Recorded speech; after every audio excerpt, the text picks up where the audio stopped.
Everyone is watching Toronto home prices, and I get it. Prices are down. That is a number in every headline. But prices are the wrong number to watch right now. They are a lagging indicator. By the time prices tell you what is happening in this market, the market has already moved. The number you should be watching is sales volume. And what sales volume is telling us right now is something a lot of people are not ready to hear. We're seeing one of the weakest starts for Toronto sales in over a decade. And that matters far more than average price you keep reading about. Stick around because I'm going to show you exactly what the data says, what it means for buyers and sellers right now. And I'm going to explain something happening behind the scenes in the pre-con market that almost nobody is talking about. Here's how markets work. Prices lag. When a market starts shifting, sellers do not cut prices immediately. They hold on, they wait, they hope. So the price data can look stable while the actual demand underneath is collapsing. Sales volume does not lag. It tells you in real time how many people are actually transacting. And right now in Toronto, that answer is not many. 3 consecutive months of extremely low sales. That's not seasonal. That is a signal. Let me show you what the numbers actually look like as of January 2026. There are 3,000 sales across GTA. One of the lowest January figures in over a decade. February 2026, about 3,800 sales. An improvement month over month, but still down 6.3% year over year. And still well below what we should be heading into spring. Historically, this time of year, we trend about 7,000 to 8,000 sales per month as the spring market starts building. We are nowhere near that trajectory. What makes this more striking is that it's not a supply problem. Active listings across GTA sat about 19,000 in February, with 10,000 new listings entering the market. There's no shortage of homes to buy. Buyers are just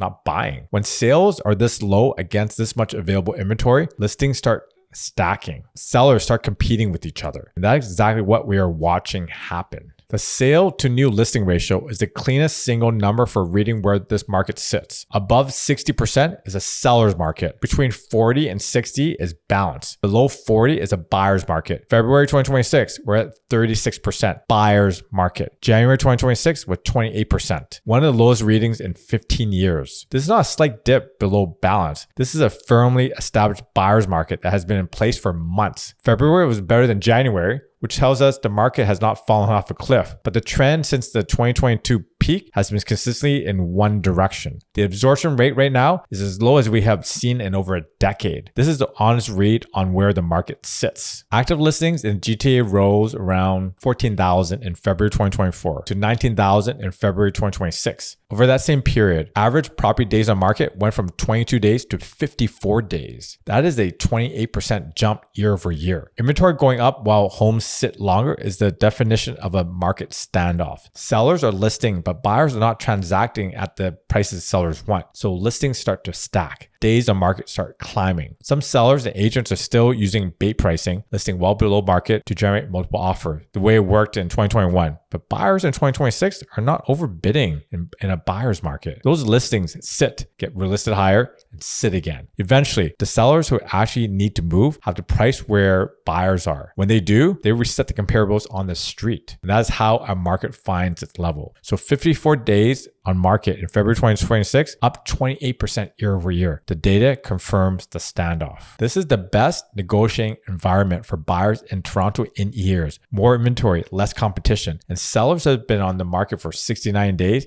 and they know they need to move. Condo buyers have real leverage right now. Over 4,500 active condo listings in Toronto against 1,000 sales in February. The math is not working in sellers' favor in that segment. Patient, specific buyers are finding value. For detached and semi-detached buyers, the dynamic is different. You cannot build more detached homes in the core of Toronto. That structural supply ceiling means the downside on ground-oriented housing, like houses, is more contained than the condo market. TRREB data points to over 100,000 GTA buyers currently holding off, waiting for prices to stabilize for clarity on trade conditions. When that changes, the spring and summer could move quickly. Buyers who are active now have a window that may not stay open long. You cannot find the right property and you cannot get a good deal if you're not actively looking. The market is here. The inventory is here. You have to be in it. If you need to sell in 2026, the strategy is not to wait for the market to come back to your number. The data does not support that in the near term. Maybe prefer semi-detached homes, but not any of the other properties. The sellers moving properties right now are pricing at slightly below what actually closed in their specific area in the last 30 days. not last 60 days, the last 30, because this market is it's still shifting and older comparables can be very misleading. The sellers sitting on the ones priced based on what a neighbor sold for in late 2024, or even what they sold for in 2025. Those are not the markets right now. Every week, a property sits overpriced. It loses negotiating leverage. Buyers see the days on market. They know the situation. The longer it sits, the lower the eventual sale price relative to where it could have been sold on day one with correct pricing. Price where the market is today. The seller who priced correctly on day one outperforms the seller who chases the market down every time in a market like this. There's something happening in the pre-con market right now and does not get enough attention. Many people bought pre-con in 2021 and 2022 at peak prices. Those buildings are now closing. The market value of those units today is significantly below what was paid for them. In a normal closing, the bank appraises the unit at current market condition and lends based on that value. But a number of lenders have been using what are called blanket appraisals. Instead of appraising each unit individually at current market value, they apply a standardized value across the building, sometimes close to the original purchase price than to what the unit is worth today. Why does this happen? Because without it, many of the closings would fall apart. Buyers would be immediately underwater. Developers would face mass defaults. Blanket appraisals keep deals alive, but they do not remove the risk. They just transfer it. Buyers close on units with mortgages based on values that do not reflect the current market value. They are underwater on day one.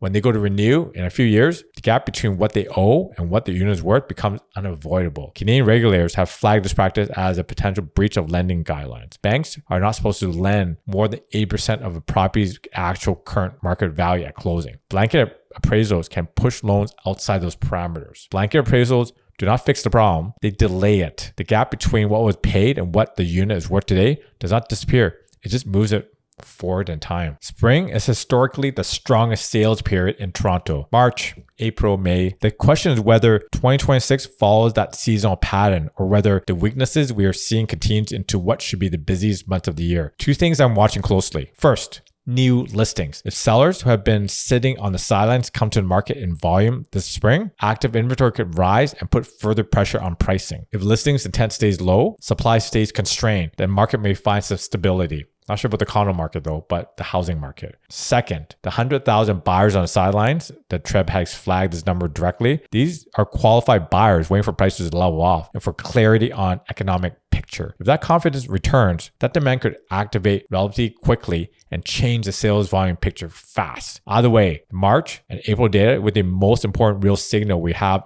had in months. I'll cover here as it comes in. Watch sales volume in March and April. That is a number that tells you whether this market is turning or continuing in the same direction. Investor demand in the GTA condo market is at levels not seen since 2010. The buy to lease ratio, properties purchased and immediately rent out, has dropped to record low territory. This matters because investors absorbed a significant share of Toronto condo supply for years. When the rental rates were rising and appreciation felt reliable, that demand was real and supported prices. That dynamic has reversed. Rental rates in the GTA has been declining for 2 years. Carrying costs, including mortgages, maintenance fees, taxes, vacancy, has never reliably produced positive cash flow in the core for Toronto. And the era of buying on expected appreciation alone is over. Those investors are not coming back in any meaningful volume until the numbers work on the day of the transaction, not based on future appreciation, based on what the property earns today relative to what it costs to hold. The investor demand that supported this market for years is not coming back. Until the numbers work on day one, that segment stays out. Here's where I land after looking at all this. Condo buyers. This is your market. High inventory, low competition, motivated sellers. Take your time and be specific. The value is there for buyers doing their work, and there are deals in this market. Detached and semi-detached buyers. The fundamentals are more supported than the condo market. Supply is structurally limited. So if you find the right property at a price that reflects today's market, this window is worth taking seriously. Sellers who need to move. Price based on what has actually closed in your area in the last 30 days. Correct pricing on day one outperforms waiting every time in a market like this. Pre-construction buyers closing soon. Talk to a mortgage broker now before closing. Understand exactly what the appraisal will look like, what your actual equity position is on day one. Do not wait until closing to find out. The market is communicating something clearly right now. The buyers and sellers who read this correctly will make better decisions than the ones waiting for 2021 to come back. Thanks again for watching.